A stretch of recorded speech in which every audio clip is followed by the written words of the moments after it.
ये एरो बताता है कि रुका नहीं, ये चलता जा रहा है, चलता जा रहा है, चलता जा रहा है, रुकेगा नहीं। ये दोनों साइड से चलता जा रहा है, कौन? लाइन। बट लाइन सेगमेंट क्या होता है? लाइन सेगमेंट ठहर जाएगा, रुक जाएगा, हम ना जाएंगे, हम थक गए, यहीं पे दूसरा का तरफ से वो भी कहेगा हम थक गए, तू थक गया। तो दोनों एंड पॉइंट जब थक जाता है कहीं पे, तो समझ लो वो क्या हो गया? Line segment. एक पॉइंट जब चलता रहेगा और एक पॉइंट ठहरा रहेगा तो क्या बन जाएगा? वो रे बन जाएगा। जिसमें कोई एंड पॉइंट नहीं वो क्या हो जाएगा? लाइन। जिसमें एक एंड पॉइंट वो क्या हो जाएगा? रे। और जिसमें दोनों एंड पॉइंट हो गए तो क्या हो जाएगा? Line segment. देखो मैथ जब तक प्रैक्टिस नहीं करोगे, कलम नहीं चलाओगे, तब तक मजा नहीं आएगा मैथ पढ़ने में, या फिर इंटरेस्ट नहीं जगेगा मैथ में। तो मैथ में इंटरेस्ट जगाने के लिए तुम्हें यही करना पड़ेगा, कलम चलाना है और प्रैक्टिस करने हैं। ठीक है, आइए देखते हैं, मजा आएगा। आज हम पढ़ेंगे क्लास 9 का मैथ, जिसमें हम आज एक चैप्टर को स्टार्ट करने वाले हैं जिसका नाम क्या है? Lines and angle. ठीक है, बहुत इंटरेस्टिंग चैप्टर है और बहुत ही छोटी छोटी चीजें इसमें जानने की जरूरत होती है, और ये छोटी छोटी चीजें तुम्हें क्या करती है? परेशान करती है। ठीक है, ये सारी चीजें हम जानेंगे। फिर पहले इंट्रोडक्शन ही देखेंगे, ठीक है, उसके बाद हम क्या करेंगे? क्वेश्चन लगाएंगे। ओके, चलो लाइन्स एंड एंगल की शुरुआत करते हैं भाई। लाइन्स एंड एंगल चैप्टर को पढ़ने से पहले हमें क्या क्या जानना जरूरी है, सो सुनो। सबसे पहला तो ये दो टॉपिक से मिलकर बना हुआ है चैप्टर। पहला लाइंस, दूसरा एंगल्स। इसमें कितने ओवरऑल? दो टॉपिक है। कितने? दो।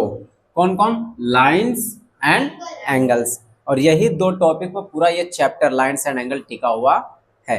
सबसे पहले हम लाइन को समझेंगे। देखो लाइन को समझने से पहले हमें थोड़ा सा एक और चीज जानना जरूरी है, वो है पॉइंट। क्या? पॉइंट।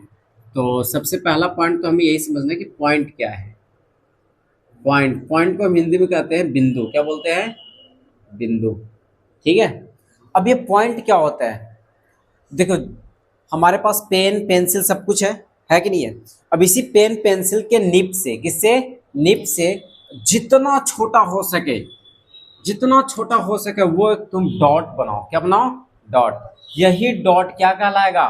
पॉइंट। क्या कहलाएगा? पॉइंट। जितना छोटा हो सकता है, ठीक है, वो तुम्हारा क्या कहलाएगा? पॉइंट।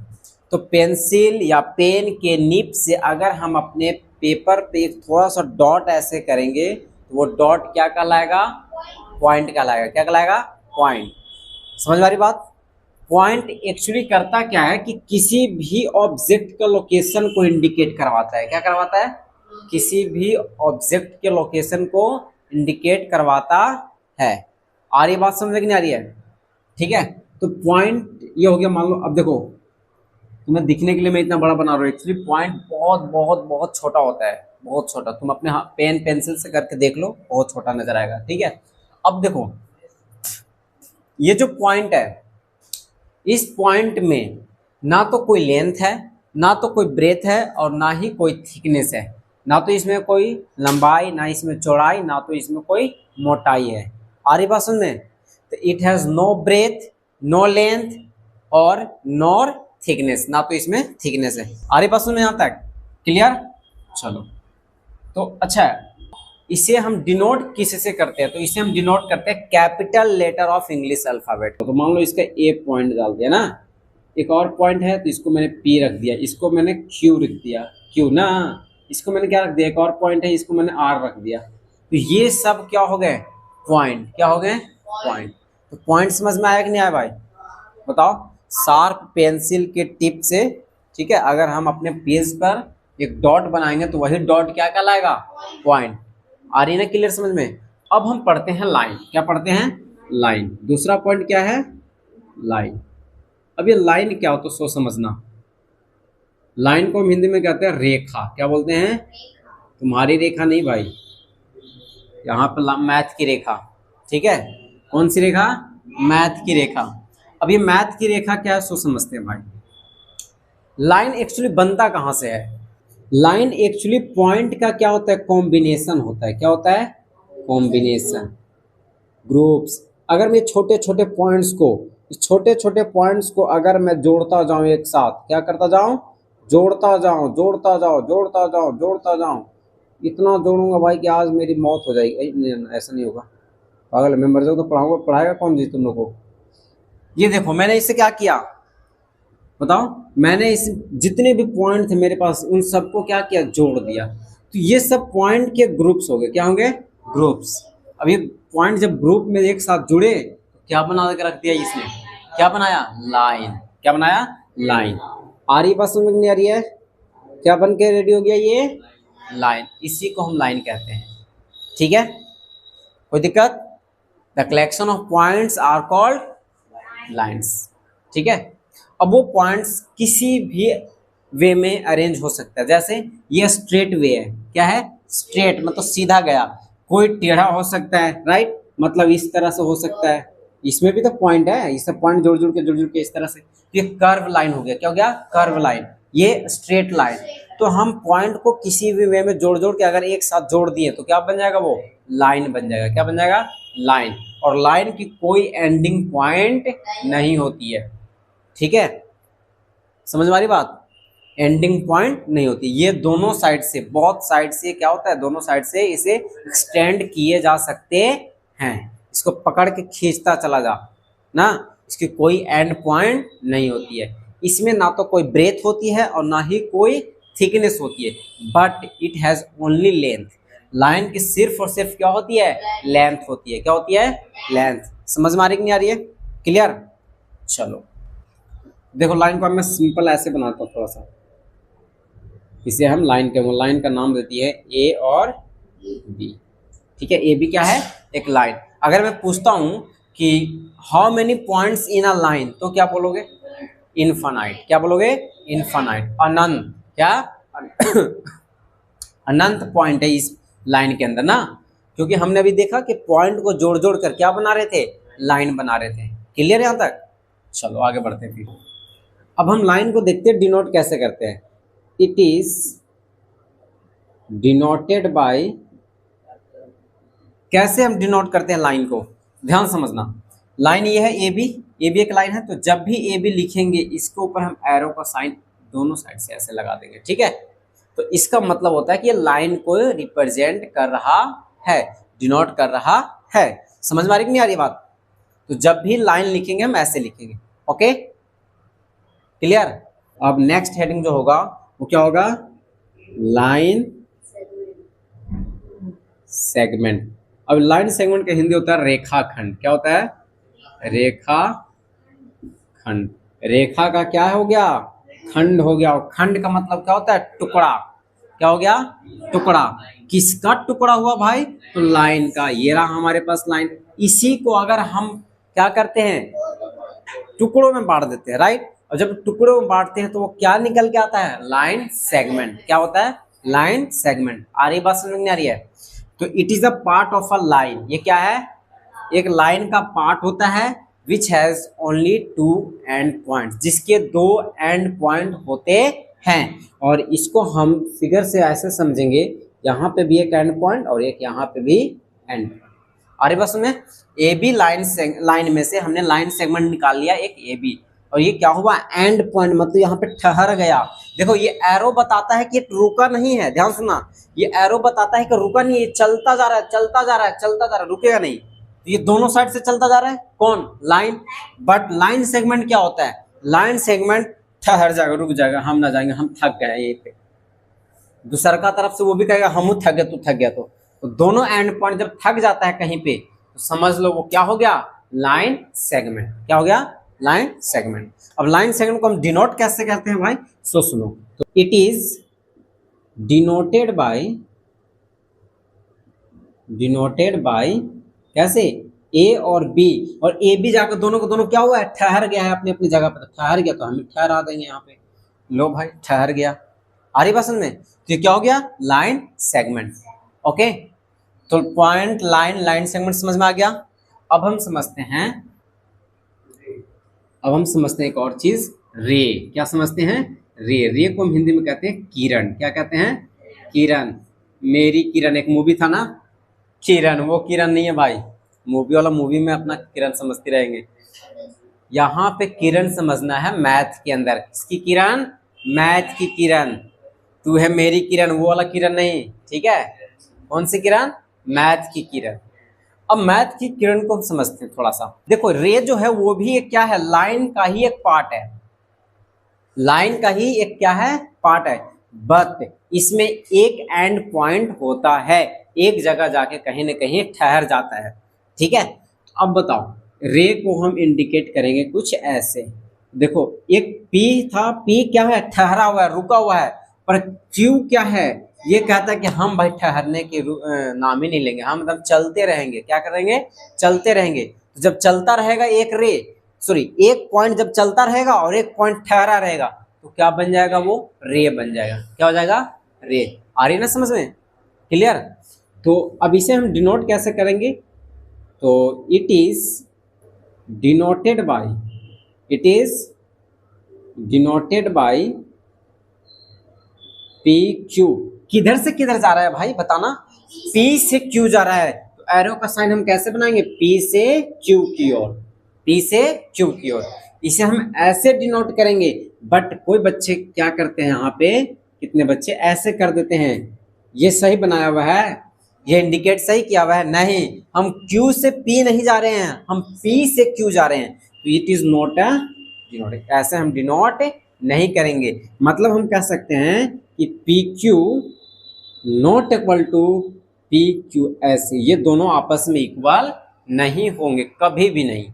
आ रही बात समझ में, ठीक है। ये कहना चाह रहा है कि P से Q जा रहा है और ये कहना चाह रहा है कि Q से P जा रहा है, दोनों तो अलग अलग बात बता रहा है ना। जब अलग अलग बात बता तो एक होंगे, नहीं होंगे। समझ में आया कि नहीं आया, तो रे समझ में आ गया पूरा, clear. Only one and point होते हैं किसमें, रे में। आ रही बात समझ में। और एक तरफ से मतलब वन डायरेक्शन में, किसी भी एक डायरेक्शन में तुम क्या कर सकते हो, खींचे जा सकते हो, जितना मर्जी उतना खींचते जाओ, उसे खींचते जाओ, लंबा बनाते चले जाओ, वो क्या हो जाएगा, रे। जैसे हम टॉर्च जलाते हैं, क्या जलाते हैं, टॉर्च, तो टॉर्च से लाइट निकलती है, तो वो लाइट निकल रही है, मतलब क्या हो गया, एंड पॉइंट, वहां रुक गया लाइट वहां से। बट वहां से जो निकली लाइट वो कितनी दूर जा रही है, कितनी दूर जा रही है, कोई उसका अंत नहीं है कि नहीं। तो अब क्या हो गया, वो बताओ, रे हो गया। क्या हो गया, रे। तो जितने भी लाइट प्रोड्यूस करते हैं, जैसे ये बल्ब, इलेक्ट्रिक बल्ब जो अपना है, वो भी क्या प्रोड्यूस कर रहा है, रे। क्या प्रोड्यूस कर रहा है, रे ऑफ लाइट, लाइट की रे आ रही है ना। आ रही बात समझ में नहीं आ रही है, समझ में आया कि नहीं आया। सन से भी जो रे आती है उसे भी हम रे कहते हैं, ना कि लाइन कहते हैं, उसे क्या कहते हैं, रे। समझ में आ रही है बात कि नहीं आ रही है, क्लियर। टॉर्च जब जलाते हैं तो वहां से क्या निकलती है, रे निकलती है। तो ये सब क्या हो गया तुम्हारा, डेली लाइफ से रिलेट करके हमने इसे समझ लिया, ठीक है। क्लियर यहाँ तक हो, क्लियर यहाँ तक। तो रे भी समझ में आ गया कि इसकी भी फिक्स्ड लेंथ नहीं होती है, क्योंकि एक डायरेक्शन में कितना दूर तक जाएगा उसकी कोई अंत नहीं है। आ रही है ना समझ में। इसके दो एंड पॉइंट, क्योंकि देखो ये ठहर गया, दोनों को दोनों पॉइंट क्या हो गया, अपने अपने जगह पर ठहर गया।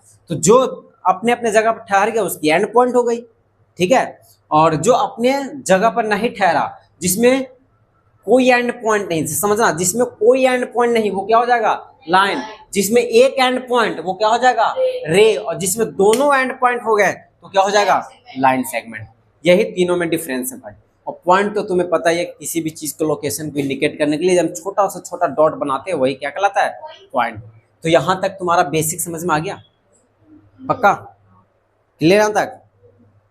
आगे बढ़े फिर, चलो देखो। तो नेक्स्ट टॉपिक क्या है हमारा, टाइप्स ऑफ लाइंस। अब ये टाइप्स ऑफ लाइंस क्या होता है सो समझना। देखो टाइप्स ऑफ लाइन की बात करें तो बहुत तरह के टाइप्स ऑफ लाइन हो सकते हैं, ठीक है। बट अगर हम 9th क्लास के पर्पज से अगर हम देखें, 9th क्लास में ज़्यादा नहीं, हमें दो टाइप्स पढ़ने हैं, ठीक है। एक है तुम्हारा इंटरसेक्टिंग लाइन, क्या है, इंटरसेक्टिंग लाइन। और दूसरा है पैरेलल लाइन, क्या है, पैरेलल लाइन। अब ध्यान समझना, ये इंटरसेक्टिंग लाइन क्या होता है और पैरेलल लाइन क्या होता है, सो हम समझेंगे, ठीक है। इंटरसेक्टिंग लाइन के मतलब क्या हुआ कि एक लाइन आकर दूसरे लाइन पर क्या हो गया, काट दिया, और जिस पॉइंट को काटेगा, पॉइंट ऑफ इंटरसेक्शन, इस पॉइंट को हम कहेंगे पॉइंट ऑफ इंटरसेक्शन। समझ में आ रही बात। और ये जो लाइन एल है और ये जो लाइन एम है, ये दोनों एक दूसरे को क्या कर रहे हैं, एक दूसरे को काट रहे हैं, इंटरसेक्ट कर रहे हैं, उसे हम क्या कहते हैं, इंटरसेक्टिंग लाइन। समझ में आ रही बात। एक दूसरे को क्या कर रहे हैं, इंटरसेक्ट कर रहे हैं एट पॉइंट ओ पे, इसलिए इसको नाम पड़ता है इंटरसेक्टिंग लाइन। समझ में आ रही बात। और जिस पॉइंट पे ये काटते हैं वो क्या कहलाता है, पॉइंट ऑफ इंटरसेक्शन। बस इतना ही चीज इसमें ध्यान रखना है, ठीक है, अभी हम लाइन्स की बात कर रहे हैं, एंगल की बात करेंगे तो बताएंगे अभी, ठीक है। दूसरा पैरेलल लाइन क्या होता है, देखो एक लाइन ये एल और एक और लाइन है ये एम, ये दोनों लाइन एक दूसरे के क्या है, पैरेलल है।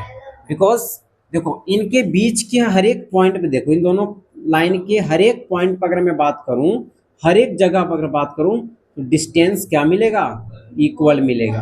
क्या मिलेगा, इक्वल डिस्टेंस मिलेगा। और जब इक्वल डिस्टेंस मिलता है बीच में तो वो कैसी लाइन हो जाती है, पैरेलल। आ रही बात समझ में।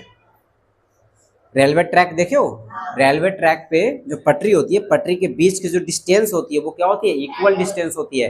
क्या होती है, इक्वल डिस्टेंस। हर एक डिस्टेंस तुम्हें इक्वल मिलेंगे, और जब इक्वल डिस्टेंस मिलती है तो वो दोनों पटरियां कैसे हो जाती है, पैरेलल। कैसे हो जाती है, पैरेलल। आ रही बात समझ में, नहीं आ रही है, क्लियर हो, समझ आ रही बात। ये देखो अपना डस्टर का ऊपर वाला एक एज देखो, एक साइड और एक नीचे वाला साइड देखो, इनके बीच के डिस्टेंस देखो, मेजर करोगे इक्वल डिस्टेंस मेजर होगा। तो इसलिए ये वाली लाइन और ये वाली लाइन कैसी लाइन हो जाएगी, पैरेलल लाइन। कैसे हो जाएगी, पैरेलल लाइन। समझ में आ रहा है कि नहीं आ रहा है भाई। पैरेलल लाइन एक दूसरे को कभी भी इंटरसेक्ट नहीं करते हैं, कभी भी एक दूसरे से कभी मैच नहीं करते, कभी भी एक दूसरे से मिलते नहीं है, ठीक है। तो कभी भी एक दूसरे से ना मिलने वाली लाइन क्या हो जाती है, पैरेलल लाइन। क्या हो जाती है, पैरेलल लाइन। क्लियर हो, समझ में आ रहा है कि नहीं आ रहा है, ठीक है। अब इसे अगर हम शॉर्टकट में लिखना चाहें तो इसको हम डिनोट कैसे करते हैं, सो सुनो। इसको हम डिनोट करते हैं, denoted by, it is denoted by L parallel M. जब भी मैं ऐसा कहीं लिखूं, पैरेलल के साइन हम ऐसे दिखाते हैं, ठीक है। इस तरह से हम इसको इतने लंबे चौड़े शब्द को क्या कर सकते हैं, ऐसे लिख सकते हैं, ठीक है। इसे हम इससे डिनोट करते हैं। यहां तक क्लियर हो, पक्का समझ में आ गया होगा सबको, आप लोग को भी आ रहा है ना। अब ये एंगल्स को समझना, एक ही पॉइंट से अगर दो रे, कितने रे, दो रे ऑरिजिनेट होते हैं, दो रे जब ऑरिजिनेट होते हैं तो क्या बनता है, एंगल बनता है उनके बीच में। क्या बनता है, एंगल। एक एंगल बनेगा अंदर की ओर, एक एंगल बनेगा बाहर की ओर। क्या बनेगा, बाहर की ओर। समझ में आ रहा है कि नहीं आ रहा है। दो एंगल बनेंगे, उन दो एंगल की बात हम अभी करेंगे, बट हम थोड़ा समझते हैं एंगल को एक्सपेरिमेंटली, ठीक है। तो समझना ध्यान से, बैठ से। तो एंगल्स को हम समझते हैं थोड़ा सा एक्सपेरिमेंटली, ओके। जैसे ये देखो, ये अपने हमारे पास क्या है, कैंची है। क्या है, कैंची। अब इस कैंची को मैं खोलता हूं, ध्यान से देखना, इधर देखना, इधर ये देखो, इस वाले को समझो एक रे और इस वाले को समझो दूसरा रे। दोनों को दोनों कहां से उठ रहे थे, ये देखो दिख रहा है, ये वाला, ये जो रेड पॉइंट दिख रहा है, रेड पॉइंट, ये हो गया ओ पॉइंट। क्या समझो, ओ पॉइंट समझो। और यहां से एक रे ऊपर की ओर जा रहा है, एक रे इधर जा रहा है। देखो एक ही जगह से दो रे निकले कि नहीं निकले, दो रे एक ही जगह से निकलती है तो उनके बीच में जो बनता है वो बनता है, क्या कहलाता है, एंगल कहलाता है। जो बनता है उसे क्या कहते हैं, एंगल। तो एक एंगल अंदर की ओर बना और एक एंगल किस ओर बना, बाहर की ओर। तो समझ में आया कि नहीं आया, एंगल समझ में आ गया। एक ही जगह से दो रेज जब बाहर निकलती है तो उसे क्या कहते हैं, एंगल्स। आ रही क्लियर समझ में, कोई दिक्कत, चलो क्लियर यहां तक। अब मुझे बताओ इसको क्या कहेंगे और इसको क्या कहेंगे, ये दोनों एंगल का नाम क्या होगा। हाँ, ये क्या हुआ, अंदर की ओर बन रहा है तो इंटीरियर एंगल। क्या होगा वो, इंटीरियर एंगल। और दूसरा ये बाहर की ओर बन रहा है तो क्या हो गया, एक्सटीरियर एंगल। अंतःकोण और बाह्य कोण। क्या बनाएगा, अंतःकोण और बाह्य कोण। समझ में आया कि नहीं बनाया भाई, आया कि नहीं आया, समझ में आ रहा है ना, चलो बढ़िया बात। अब एक चीज बताना, ये जो एंगल है ये तो हमें समझ में आ गया, ये क्या है, इंटीरियर एंगल है। क्या है, इंटीरियर एंगल। और ये वाला जो क्या है, एक्सटीरियर एंगल ना। ये तो समझ में आ गया होगा आप लोग को, क्लियर यहां तक। अब ध्यान सुनो, अब इसी चीज में एक और चीज हम देखते हैं भाई कि इसमें साइड्स क्या होते हैं, ठीक है। अरे बात में, जिसे हम आर्म कहते हैं, क्या कहते हैं, आर्म्स। याद रखना, साइड्स को क्या कहते हैं, आर्म्स। और एक होता है वर्टेक्स। क्या होता है, वर्टेक्स, जिसे हम हिंदी में कहते हैं शीर्ष। क्या बोलते हैं, शीर्ष। समझना जी, ठीक है। अब देख लेना हिंदी क्या कैसे लिखा था। तो देखो साइड एंगल्स, सॉरी साइड और आर्म, साइड और आर्म एक ही चीज है, समझना। और वर्टेक्स क्या होता है सो समझना। अब देखो आर्म्स इसमें कौन है, आर्म्स जो होते हैं वो रे होते हैं इसमें। तो रे कौन है, एक ओ भी एक रे है और ओ एक रे है। समझ में आया कि नहीं आया? तो इसमें कितने साइड्स हो जाएंगे, दो साइड्स, दो रेज, दो आर्म, कितने, दो आर्म। अगर मैं वर्टेक्स की बात करूं तो ये दोनों रे जहां से निकल रहा है उसी को हम वर्टेक्स कहते हैं। तो वर्टेक्स क्या हो जाएगा, सिर्फ और सिर्फ बताओ ओ। ओरिजिन पॉइंट को हम क्या कहते हैं, ओरिजिनेटेड पॉइंट कहाँ है, यहाँ पे ये रहा, यहाँ से निकल रही है दोनों रे, ओरिजिनेटेड पॉइंट हो गया। ओरिजिनेटेड पॉइंट क्या कहलाती है, इसकी वर्टेक्स। आ रही बात, समझ में आ रही है, क्लियर हो यहाँ तक? चलो अब इसे हम थोड़ा सा डिनोटेड की बात करते हैं। तो इट इज डिनोटेड बाय, इसे हम डिनोट कैसे करते हैं सो समझना। एंगल्स को हम लिखते कैसे, डिनोट कैसे करते हैं? तो सबसे पहले तो हम एंगल, जिस एंगल को लिखना है ध्यान सुनना, जिस एंगल को, एंगल बन कहाँ रहा है, ओ पे, तो जहां पे एंगल बनेगा उसको हम बीच में रखेंगे। कहाँ रखेंगे, बीच में, इधर से चल के या फिर इधर से चल के। तो हम चलते हैं पहले ए से, ए ओ बी, और एक बच्चा ऐसे भी लिख सकता है बी ओ ए। एंगल क्या लिखेगा, बी ओ ए। समझ में आया कि नहीं आया? इन्हीं सब को शॉर्टकट में एक और चीज हम लिख सकते हैं, एंगल ओ, ठीक है। बट ये एंगल ओ लिखने से हमें कभी कभी कंफ्यूजन हो जाती है। कुछ ऐसे क्वेश्चन दिखेंगे जहां पे एंगल ओ पे ही बहुत तरह के एंगल बन रहे होंगे, तुम क्लेरिफाई नहीं कर पाओगे कि एंगल ओ किस एंगल की बात हो रही है, ठीक है। तो वहां पे हम अक्सर ऐसे लिखने की कोशिश करते हैं, सिंगल ओ पी क्यू ऐसे लिखने की कोशिश नहीं करेंगे, ठीक है। समझ में आ रही नहीं आ रही है? तो वो भी बता दिया तुम लोग को, क्लियर यहाँ तक? तो एंगल लिखने का तरीका पता चल गया। ये सब समझ में आ रहा है कि नहीं भाई, आ रहा है ना? एक और चीज देखो यहाँ से, एक और चीज क्या है, वह है तुम्हारा सिंबल ऑफ एंगल। अब ध्यान समझना, एंगल का क्या सिंबल होते हैं। जब भी हम एंगल लिखेंगे तो क्या हम इतने बड़े वर्ड लिखेंगे, नहीं, इतना बड़ा वर्ड लिखने की, स्पेलिंग लिखने की जरूरत नहीं है। हम पढ़ रहे हैं मैथ, ना कि इंग्लिश और साइंस, राइट? तो हम मैथ पढ़ रहे हैं तो मैथ में हर एक चीज का सिंबल्स होते हैं, बहुत सी चीजों का क्या होता है, सिंबल्स होते हैं। तो सिंबल्स क्या हो गया इसका, एंगल का इस तरह से क्या हो गया, इस तरह के एंगल्स के क्या हो गए, सिंबल्स। आ रही है बस, समझ में आ रही है? तो एंगल्स हुआ यहाँ तक खत्म, ठीक है। अब हम पढ़ेंगे एंगल्स के बाल बच्चे। क्या पढ़ने वाले हैं, एंगल्स के बाल बच्चे, मतलब इसके जनसंख्या के बारे में बात करते हैं, ठीक है। अब हम समझने वाले हैं, क्या समझने वाले हैं, एंगल्स के बाल बच्चे। एंगल्स के कौन कौन बाल बच्चे हैं, सो देखो यहाँ पे लिखा हुआ है। अरे ऐसे समझो भाई कि एंगल्स के टाइप्स हैं, बाल बच्चे नहीं है, ठीक है। बट हम समझाने की कोशिश कर रहे हैं वैसे कि टाइप्स ऑफ एंगल्स, मतलब एंगल्स के बाल बच्चे कौन कौन है भाई, जो भी तुम्हारे एग्जाम के पॉइंट ऑफ व्यू से ज़्यादा इंपॉर्टेंट है या फिर तुम्हारे जो सिलेबस में प्रोवाइडेड है उसके हिसाब से मैंने लिख रखे हैं, ठीक है। अब देखो पहला राइट एंगल। राइट एंगल क्या होता है सो समझना। अच्छा यहाँ पर थीटा तुम लोग को थोड़ा सा इंडिकेट करवा देता हूँ मैं कि एंगल्स, कोई भी एंगल्स हो, जैसे यहाँ पे एंगल्स बन रहा है, ठीक है। तो इस एंगल्स को मैं लेट कर लेता हूँ थीटा।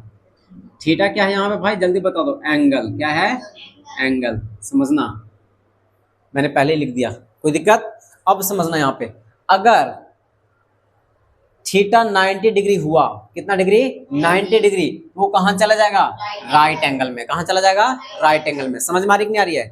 अगर यही थीटा की वैल्यू 0 डिग्री से बड़ा और 90 डिग्री से छोटा हुआ तो कहाँ चला जाएगा, एक्यूट एंगल में। कहाँ चला जाएगा, एक्यूट एंगल में।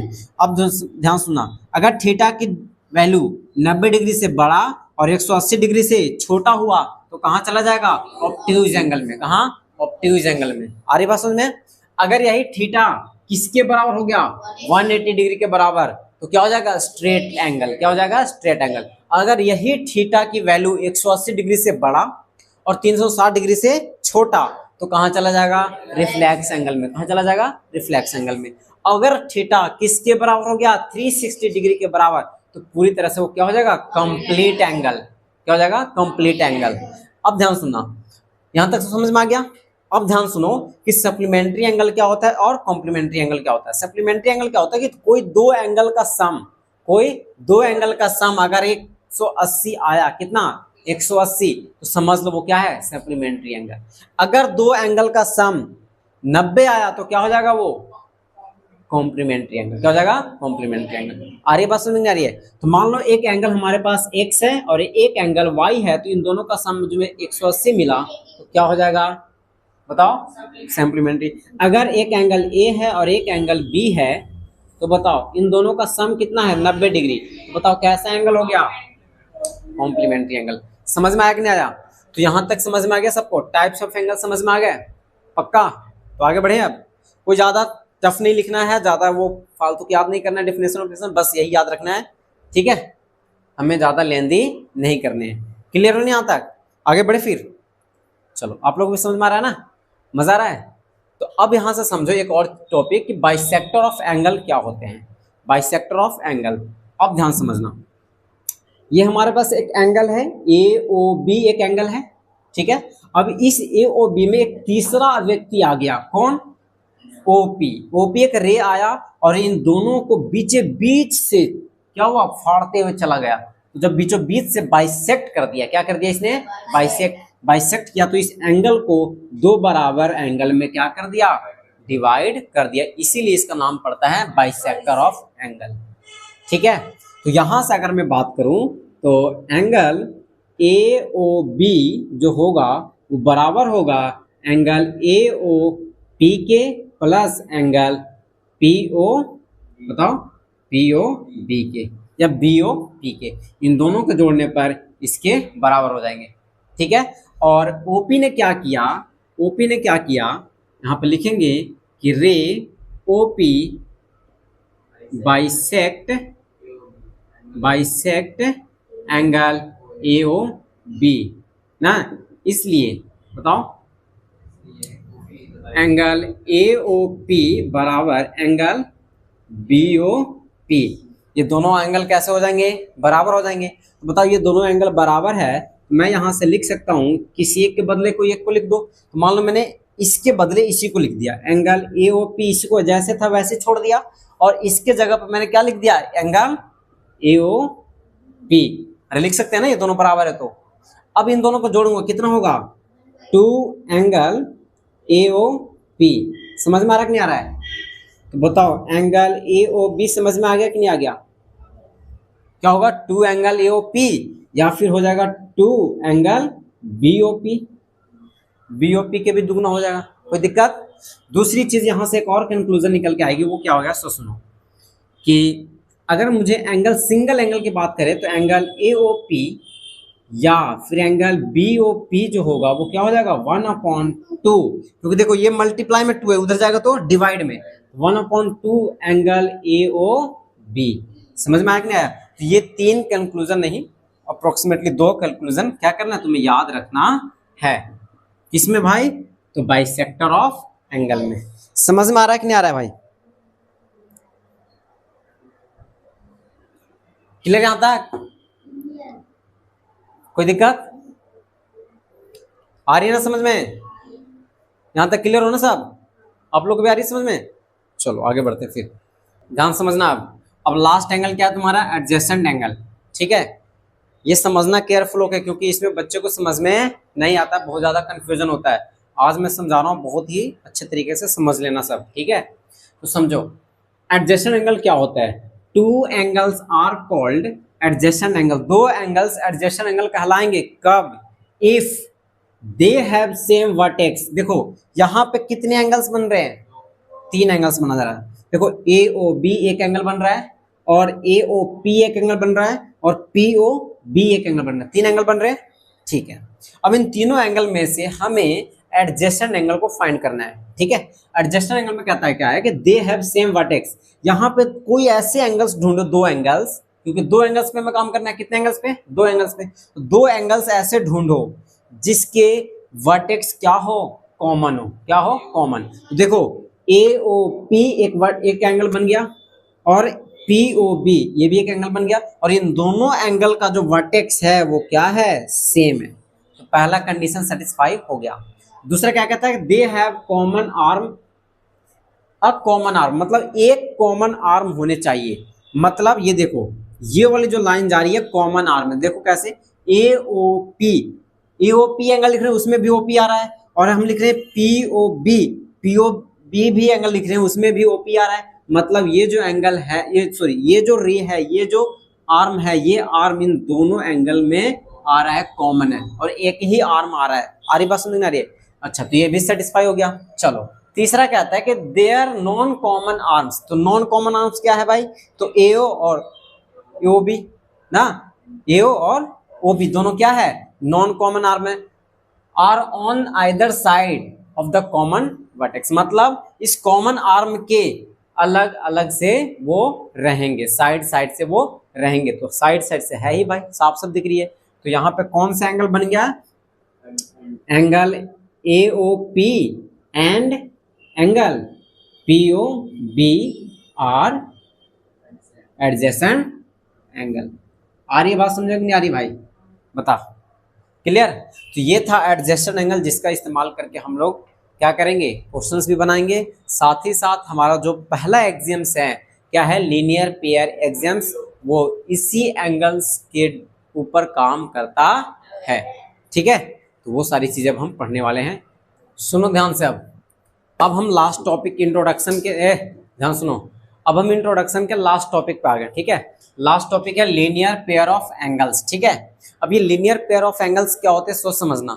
यहीं से तुम्हारा क्वेश्चन बनना स्टार्ट हो जाएगा, इसी टॉपिक से तुम्हारा क्वेश्चंस बनेंगे। ठीक है, तो केयरफुल होकर समझो इस बात को कि ये क्या होता है, क्या चीजें है। ठीक है, अभी हमने जस्ट क्या पढ़ा? Adjacent angle, right? अब उन्हीं एडजेसेंट एंगल से लीनियर पेयर ऑफ एंगल्स बनाए गए हैं। सो समझो, two adjacent angles of which different arms, ठीक है, आर ऑपोजिट रेज, ठीक, are called linear pair of angles. ये तो हमें समझ में नहीं आया, राइट? ऐसा लग रहा है ना? चलो देखो इसका मतलब क्या कहना चाह रहा है, सो समझो कि दो, देखो यहाँ पर साफ साफ लिखा है टू एडजेसेंट एंगल। कितने एडजेसेंट एंगल होने चाहिए? दो। तो दो एडजेसेंट एंगल यहाँ पर देखो, एंगल ए और एंगल बी बन रहे हैं, एडजेसेंट एंगल ही है। क्योंकि देखो यहाँ पे PQ जो है ये आर्म, कॉमन आर्म है कि नहीं है? ठीक, और ये दो आर्म जो लिख रहे हैं, मिल रहे हैं, ये क्या है? नॉन कॉमन आर्म है। ठीक, तो ये तो दो चीज सेटिस्फाई कर गया। दूसरा क्या करना था कि एक ही पॉइंट से निकलना चाहिए। तो एक ही पॉइंट देखो, O से निकल रहा है, एक इधर भी एंगल जा रहा है और एक इधर भी एंगल बन रहा है, यहीं से निकल रहा है सब। तो कहीं ना कहीं ये सारी चीजों को सेटिस्फाई करता है, एडजेसेंट एंगल बना रहा है। दो एडजेसेंट एंगल क्या बना? एंगल A और एंगल B। अब ये दोनों एंगल्स जो होंगे वो क्या होंगे? Pair of linear, sorry linear pair of angles. क्या होंगे? Linear pair of angles. समझ में आया कि नहीं आया? समझ में आ गया कि ये दोनों एंगल्स कैसे हैं? Linear pair of angle. Linear मतलब सीधा, तो देखो एक सीधी लाइन बन रही है, राइट? क्योंकि दोनों साइड रियल एरो का साइन लगाया तो क्या हो गया? वो लाइन हो गई। तो ये क्या हुआ? लाइन। इस लाइन के ऊपर दो एंगल बन रहे हो, वो एंगल कैसे बन रहे हैं? Adjacent angle. और यही एडजेसेंट एंगल को हम क्या कहते हैं? बताओ, लीनियर पेयर ऑफ एंगल्स। समझ में आया कि नहीं आ गया? तो ये बात समझ में आ गया, ये जो स्टेटमेंट लिखा है उसका मतलब समझ में आ गया ना? चलो अब यहीं से इसी पे दो एग्जाम्स बनाए गए हैं। कितने? दो एग्जाम्स बनाए गए हैं। उसका सबसे पहला क्या है? Linear pair exams. ये क्या कहना चाहता है सो समझना। ये कहता क्या है कि इफ अ रे स्टैंड ऑन अ लाइन, देखो RS क्या है? RS एक लाइन है, इस लाइन पे एक रे स्टैंड कर रहा है। देखो PQ एक रे स्टैंड कर रहा है कि नहीं कर रहा है? सॉरी QP एक रे कहां पे स्टे कर रहा है? बताओ, लाइन RS पे। ठीक है, then the sum of two adjacent angle, देखो दो एडजेसेंट एंगल बन रहे हैं, ये एंगल A और एंगल B, ये दोनों एंगल का सम जो होगा, एडजेसेंट एंगल का सम, वो सम किसके बराबर होगा? 180 के बराबर। यही लीनियर पेयर एग्जाम्स कहता है। कहता क्या है कि angle A plus angle B बराबर 180 डिग्री। और इसी को हम क्या कहते हैं? Linear pair exams. इतनी लंबी चीजें को इतने शॉर्टकट में हम लिखेंगे। ठीक है, ये और ये एडजेसेंट एंगल, इन दोनों का सम कितना हो गया? 180। और इसी थ्योरम, इसी एग्जाम्स पे हम क्वेश्चंस लगाएंगे जस्ट अभी के अभी। ठीक है, एक चीज इसका ही वर्जन कह सकते हो, अपडेटेड वर्जन क्या है सो समझो। इफ अ रे stand on a line, line पे एक रे स्टेट कर रहा है, मतलब स्टैंड मतलब स्टे कर रहा है, सच दैट, इस प्रकार कर रहा है, the sum of two adjacent angle is 180। इस प्रकार के उसके जो एडजेसेंट एंगल बने दो, उन सब का सम, उन दोनों एडजेसेंट एंगल का सम कितना है? 180 degree. Then the non common arm, जो नॉन कॉमन आर्म है, देखो QS और QR, ये दो नॉन कॉमन आर्म है, arm of an angle, angle का, आर टू अपोजिट रे, ये दोनों दोनों कैसे हो जाएंगे? अपोजिट रे हो जाएंगे। ये चीज बताने की कोशिश कर रहा है। समझ में आया कि नहीं आया? क्लियर यहां तक? तो इन्हीं सब के ऊपर अब हम क्वेश्चंस लगाने वाले हैं। चलो अब हम क्वेश्चंस की ओर बढ़ते हैं, ठीक है। तो यहाँ तक उतार लो और इसके बाद हम क्वेश्चंस लगाने की कोशिश करते हैं, ओके। अब हम जितने भी कॉन्सेप्ट पढ़े, जितने भी हमने कॉन्सेप्ट अर्जित किए, उन सभी कॉन्सेप्ट के ऊपर हमने कुछ क्वेश्चंस लाए, ठीक है। ये 5 क्वेश्चंस हैं, ठीक है। और ये अभी जस्ट तत्काल में हमने पढ़ा, ताजा ताजा क्या पढ़ा, लीनियर पेयर एक्सियम्स। क्या पढ़ा, लीनियर पेयर एक्सियम्स। सब क्वेश्चंस उसी पे बनने वाले हैं, ठीक है। अब हम देखते हैं कि इसको हम कैसे बनाते हैं, कैसे हमें रिप्रेजेंट करना है, ये सारी चीजें हम यहाँ पे पढ़ने वाले हैं। तो देखो अब मैं 5 है, 5 में से किसी 2 को सॉल्व करूंगा, बाकी मैं 3 तुम लोग को छोड़ दूंगा होमवर्क में या फिर खुद से करने के लिए, ठीक है। ओके, देखो मैथ जब तक प्रैक्टिस नहीं करोगे, कलम नहीं चलाओगे, तब तक मजा नहीं आएगा मैथ पढ़ने में, या फिर इंटरेस्ट नहीं जगेगा मैथ में। तो मैथ में इंटरेस्ट जगाने के लिए तुम्हें यही करना पड़ेगा, कलम चलाना है और प्रैक्टिस करने हैं, ठीक है। तो यहाँ से समझो, अब मैं एक बताता हूँ, बाकी तुम लोग 2 बताऊंगा, बाकी तुम लोग के लिए छोड़ दूंगा। तुम लोग बताओ इसमें से कौन सा बताऊं मैं, बोलो। चलो 5th, एक और बोल दो। हाँ ठीक बोला, 3rd या 2nd में से कोई एक करवा लो और एक 5th करवा लो, राइट। 5th करोगे तो ये भी हो जाएगा तुम्हारा, इसलिए तो चलो यहाँ से, चलो मैं कर देता हूँ पहले, तुम लोगों को कर देता हूँ 3rd, ठीक है। मैं 3rd सॉल्व कर रहा हूँ, देखना ध्यान से कैसे हमें लिखना है, क्योंकि देखो तुम कितना इंटेलिजेंट हो ये तुम्हारा एग्जामिनर नहीं देखने जा रहा है, ये देखेगा एग्जामिनर। क्या देखेगा, तुम्हारा कॉपी। क्या देखेगा, कॉपी। तुम्हारा कॉपी कितना इंटेलिजेंट है ना, वो रिप्रेजेंट करेगा कि तुम कितना इंटेलिजेंट हो। इसलिए कॉपी में इस तरह से अरेंजमेंट देना है, इस तरह से हमें लिखना है कि एकदम एग्जामिनर क्या हो जाए, खुश हो जाए और नंबर एकदम फुल दे, कहीं भी कट ना कर पाए, राइट। चलो इसे सॉल्यूशन में हम देखते कैसे करते हैं। 3rd का सॉल्यूशन करने जा रहे हैं, तो भाई तो यहाँ पे ऐसे लिख लेंगे, number 3rd, question number 3rd का क्या है सॉल्यूशन। हमारे पास जो फिगर है वो फिगर अगर बना सकते हो तो बना देना, ठीक है। राइट साइड फिगर बना सकते हो तो बना देना, बाकी लिखना क्या सो सुनो, in figure, in figure. Figure में क्या दिया, ध्यान सुनो। अब ये फिगर है, इसमें फिगर में क्या क्या दिया है, angle S R P. S R P देखो तो कितना है, 3x है कि नहीं है। फिर बताओ angle P R Q, P R Q कितना है, 2x, गुड। एंड और क्या दिया है, एंगल क्यू आर टी बराबर कितना, x। यही ना दिया है, ये 3 चीज दिया था, हमने लिख लिया, ठीक है। अच्छा तो लिखेंगे देयरफॉर या सिंस, लिखो since we know that, we know that, हम क्या जानते हैं भाई, बाय लीनियर पेयर एक्सियम्स ना। लीनियर पेयर एक्सियम्स से तुम क्या जानते हो कि एक लाइन के एक साइड, ध्यान सुना, लीनियर पेयर कहता क्या, सो सुनो, एक लाइन के एक साइड जितने भी एंगल बन रहे हैं, जितने भी एंगल बन रहे हैं, उन सभी एंगल्स का सम, उन सभी एंगल्स का सम कितना, 180 डिग्री। तो हमारे पास 3 एंगल्स बन रहे हैं, राइट। मैं यहाँ पे लिख दूं angle S R P plus angle P R Q plus angle Q R T बराबर में कितना, 180 डिग्री। ये चीज हम जानते हैं। अब बताओ इसकी वैल्यू कितनी है भाई, 3x, इसकी वैल्यू कितनी है, 2x, इसकी वैल्यू कितनी है, x, बराबर में 180 डिग्री, ठीक। अब इन सबको जोड़ेंगे तो कितना होगा, कितना, 6x बराबर का कितना, 180 डिग्री। और 6 के टेबल में देखा जाए तो 180 कितने टाइम्स में, 30 डिग्री ना। x की वैल्यू कितनी आ गई, 30 डिग्री, कितनी आ गई, 30 डिग्री। और यही तो पूछ रहा था, find the value of x, x निकल गया। क्लियर हो कि नहीं हो, क्लियर हो, समझ में आ रहा कि नहीं आ रहा है। तो 3rd पार्ट का मैंने कर दिया सॉल्यूशन। इसी तरह सेम एट इज एट क्या है, पहला दूसरा, ठीक है, बना लेना। बाकी है तो सब एक ही तरह, बट ये तुम्हें एकदम इस तरह से रिप्रेजेंट करना है, ध्यान रखना इस बात को। क्लियर यहाँ तक, आगे बढ़े फिर, चलो तो उतार लो यहाँ तक, फटाफट उतारो। 5वां पार्ट क्या कहता है सो समझना। ये रहा हमारे पास क्वेश्चंस, इसका सॉल्यूशन अब करता हूं। देखो इसका सॉल्यूशन करूंगा तो ये भी बना लोगे, ठीक है। समझना। लिखेंगे क्या लिखेंगे भाई, इन फिगर, ये चीज तो हमें लिखना ही लिखना है।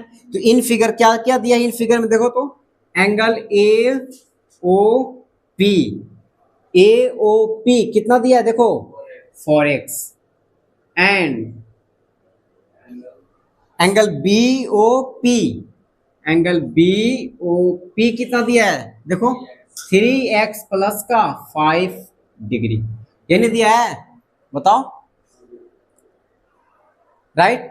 अब हम क्या जानते हैं भाई, लिखेंगे since we know that, since we know that, हम जानते क्या है, हम जानते हैं भाई बाय लीनियर पेयर एक्सियम से, क्या जानते हो लीनियर पेयर एक्सियम से, कि angle A O P plus angle B O P कितना 180 डिग्री, और ये कितना है 4x प्लस ये कितना है 3x प्लस का 5, यही ना, बराबर का 180 डिग्री।